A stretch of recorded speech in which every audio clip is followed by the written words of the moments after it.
जय श्री राम।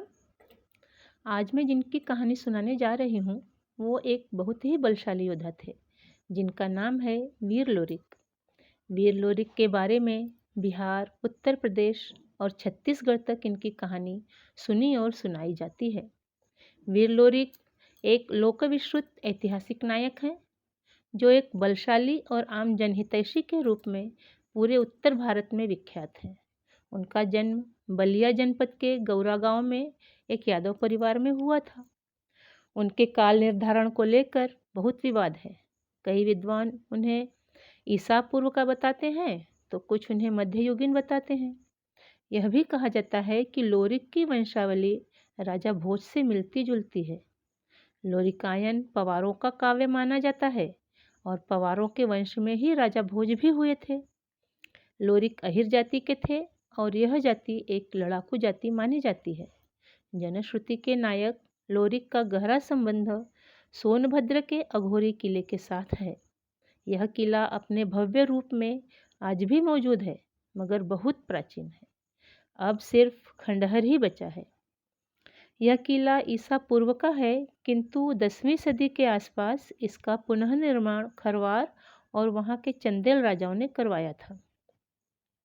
अघोर किले का नृशंस अत्याचारी राजा मोलागत नाम का राजा राज्य करता था।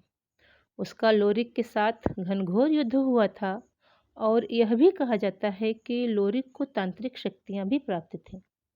लोरिक ने अघोरी किले पर अपना वर्चस्व कायम किया था। लोरिक ने उस समय के अत्यंत क्रूर राजा मोलागत को पराजित किया था और इस युद्ध का कारण बनी थी मंजरी और लोरिक की प्रेम कहानी। अघोरी के राजा मोलागत के राज्य में एक मेहरा नाम का अहीर रहता था। मेहरा की सबसे छोटी संतान मंजरी वह अत्यंत सुंदर थी जिस पर मोलागत की बुरी नज़र थी और मोलागत उसे अपने महल में लाना चाहता था। लेकिन मंजरी लोरिक से प्रेम करती थी। यह बात अब किसी से छिपी नहीं थी। यह बात जब मंजरी के पिता मेहरा को पता चली तो मेहरा ने मंजरी का विवाह लोरिक से तय कर दिया। वीर लोरिक बहुत बहादुर और बलशाली था।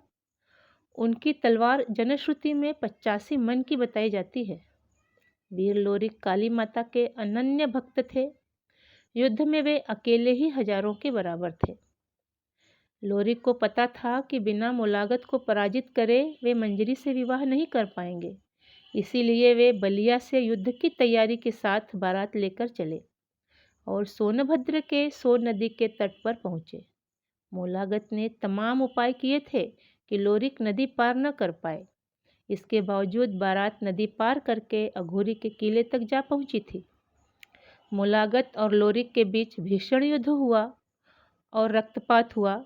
इतना खून बहा था कि अघोरी से निकलने वाले नाले का नाम ही रुधिरा नाला पड़ गया और आज उसे रुधिरा नाले के नाम से ही जाना जाता है।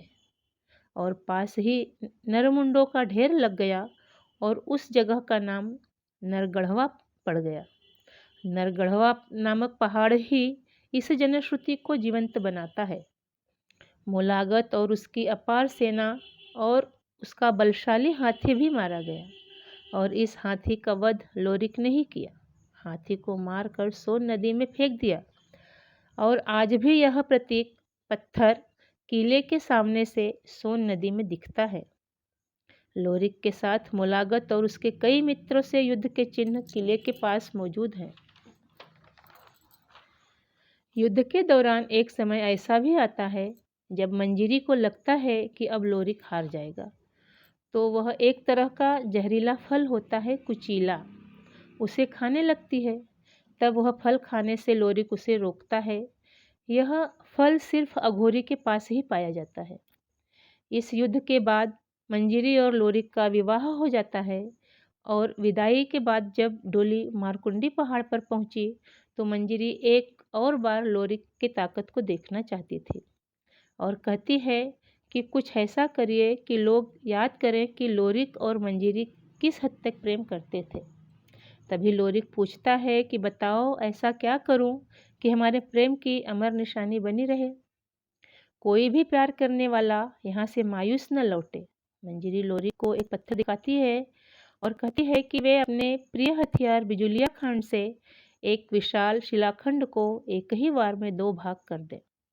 और लोरिक ने बिल्कुल वैसा ही किया और अपने प्रेम परीक्षा में पास हो गया। यह खंडित शिला आज भी अपने अखंड प्रेम की कहानी कहते हुए खड़ी है। मंजरी ने खंडित शिला को अपने मांग का सिंदूर भी लगाया था। वहाँ के रहवासी कहते हैं कि कुछ अवसरों पर वह सिंदूर आज भी चमकता है और वह पत्थर आज भी वहाँ खड़ा है जो वीर लोरिक पत्थर के नाम से जाना जाता है, जिसे वीर लोरिक ने एक बार में अपने तलवार से 2 हिस्सों में बांट दिया था। रावशगंज से शक्तिनगर जाते हुए रास्ते में पड़ता है। दोनों ओर से सड़कें बन गई हैं और वह पत्थर आज भी बीचों बीच अटल खड़ा है। अगर कहानी अच्छी लगे तो लाइक और सब्सक्राइब और कमेंट करना ना भूलें।